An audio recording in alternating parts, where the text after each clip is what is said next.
অবশেষে জিম্বাবুয়ে সফরে এসে একটি সিরিজ জয়ের দেখা পেল বাংলাদেশ ক্রিকেট দল। তৃতীয় টি-20 ম্যাচে জিম্বাবুয়ের বিপক্ষে 4 উইকেটে জিতেছে বাংলাদেশ।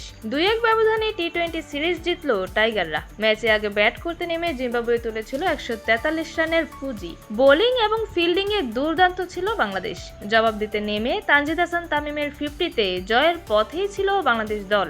শেষ ওভারে দরকার ছিল 5 রান, সেখান থেকে 2 উইকেট হারিয়ে চাপে পড়ে যায় টাইগাররা। তবে শেখ মেহেদী হাসানের দারুণ এক চারে জয় নিশ্চিত হয় টাইগারদের। ম্যাচের সাথে জিতেছে সিরিজটাও। প্রথম ম্যাচ হারার পর টানা 2 ম্যাচ জিতে সিরিজ জিতল টাইগাররা। ঘুরে দাঁড়ানোর রহস্যটা ম্যাচ শেষে খোলাসা করেছেন দলের অধিনায়ক তাওহিদ হৃদয়। পুরস্কার বিতরণী অনুষ্ঠানে হৃদয় বলেছেন, আলহামদুলিল্লাহ, ব্যাটিং বোলিং 2 ইউনিটেই আমরা দাপট দেখিয়েছি এবং শেষ 2 ম্যাচ নিয়ন্ত্রণ করতে পেরেছি। প্রথম ম্যাচ হারার পর আমরা মিটিং করেছি। এই কন্ডিশনে আমাদেরকে কিভাবে এগিয়ে যেতে হবে সেই আলোচনা করার পর সবাই ছন্দে ফিরেছে।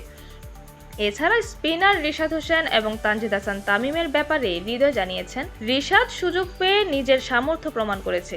যখনই সুযোগ পাবে সবাইকে প্রস্তুত থাকতে হবে দলের হয়ে পারফর্ম করার জন্য। তানজিদ ক্লাস ব্যাটার, আমরা জানি তার সামর্থ্য কতটা। সে সুযোগ পেলেই খেলা শেষ করে আসে। আশা করি সামনেও দলের হয়ে এমনটা করে যাবে। ওয়ানডে সিরিজ 2-1 ব্যবধানে হারলেও একই ব্যবধানে টি-20 সিরিজ জিতেছে বাংলাদেশ দল। তাজরি ইমা, ফ্লেভার্স নিউজ।